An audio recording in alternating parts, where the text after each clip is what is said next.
Here's my impersonation of Jared Pullen. Jared Pullen, Frono's photo. Not even close.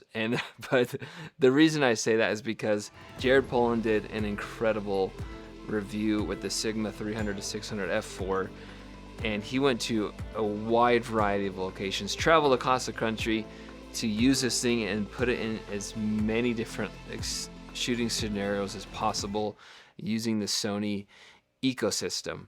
However, my experience was completely different. I was in one location in sub-freezing conditions, in sub-temperature freezing conditions. Is that right? It was cold.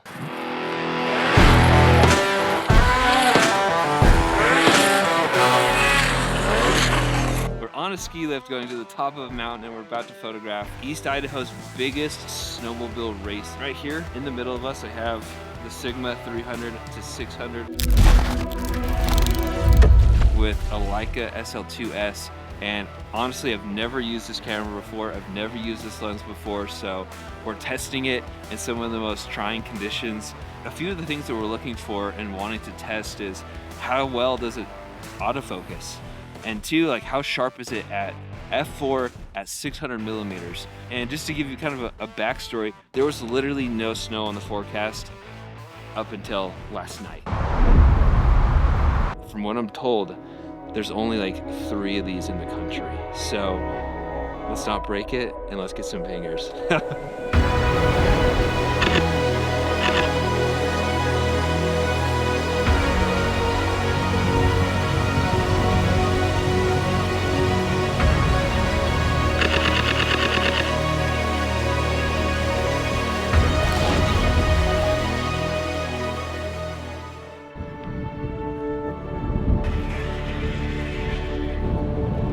There we go. That's like, I think it's the best shot of the day right there. Oh, here we go, got another one.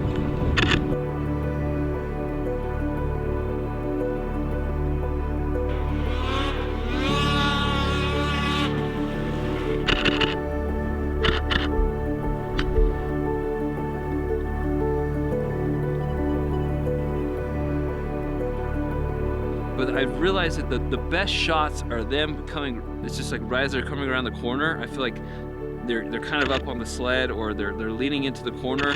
Those are the ones that I feel like the lens is performing best at. It's catching, but as soon as they're charging towards me, and I don't know if it's the camera itself or it's the lens, but it's really hard to maintain focus when you're at 300 and that machine is racing right towards you. So we're about to go down to another location, and I think that's kind of my mindset going into like the second iteration is I want to be more intentional when they're coming at me and when they're going away from me, because those moments are really precise in their time. And I think that's where kind of what I'm learning with this lens, but also with this camera, is where it excels, what are its limitations, and how you can best maximize it while you're out in the field.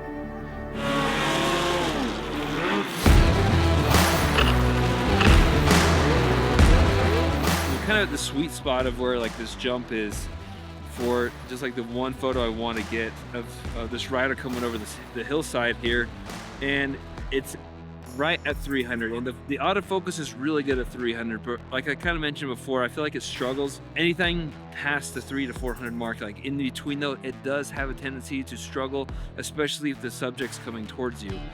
But the 400 to 500, it's very nice, and that has probably been my favorite focal length with this lens.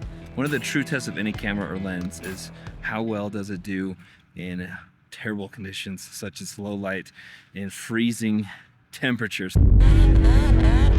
Now that may sound extreme, but this is absolutely the case right now. The sun has well set where the track is illuminated by lights, really the ultimate test of whether or not we can still pull off incredible images at f4 when shooting at 12,500 ISO. How well does the camera perform? How well does the lens perform? And do they work together to create something magical?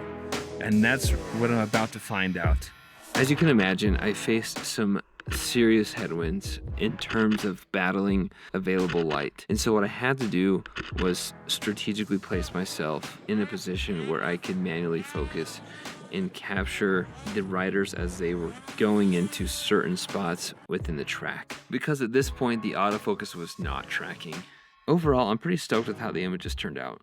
Despite the challenges that I faced, I feel like I was able to come away with something very unique that a lot of other photographers were not capturing because of this lens.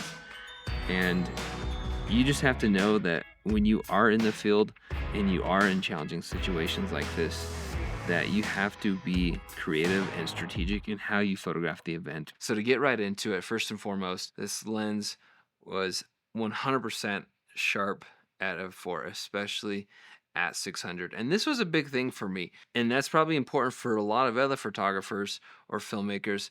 Can you shoot or photograph at 600 at f4 and it still be a very usable image, especially within this price range? And in my opinion, the answer is yes. If you're going to buy a lens at this focal length, you should be able to shoot wide open and be able to have 300 and 600, the starting and end point of the lens, be as sharp as possible, and I believe that they are. So props to you, Sigma, for making a masterpiece, so to speak.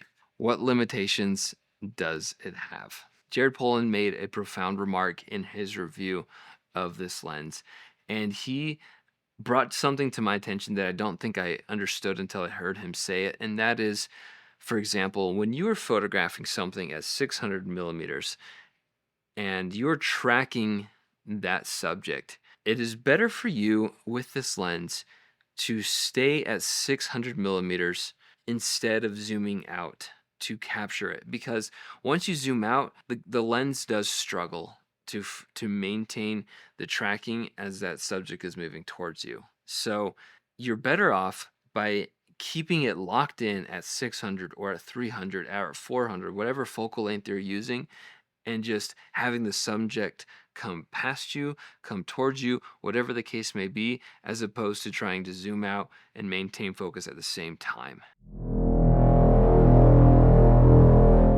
The Sigma 300 to 600 f4 has the potential to replace 3 different lenses. The 300 f2.8 by Canon, Sony, and Nikon. The 400 2.8 by Canon, Sony, and Nikon. And then the 600 f4 by Canon, Sony, and Nikon. Now, being able to take all 3 of those and combine it into one, no one has done this before. So that's why this lens is such a big deal and is disrupting the market, because you could replace all 3 of those with one lens at a whopping $6,000, which in my opinion is so well priced and is worth every penny of it, especially if you are in this business to do one of those 2 things, wildlife photography or sports photography. Last but not least, would I buy this lens? The answer is yes. If I were doing those 2 things all the time, sports and wildlife photography, 100%, because Sigma has made me believe in zooms again, and I truthfully mean it, that I think that their zooms are just as sharp as any prime. I don't think a lot of people are going to notice the difference between shooting at f2.8 and f4, especially at those focal lengths. So considering what you get and the price that you're paying, this lens is an absolute game changer for the industry. Are you excited about this lens? Let me know in the comments below. I'd love to hear it, and I can't wait to see you out there. Thank you for watching. Until next time.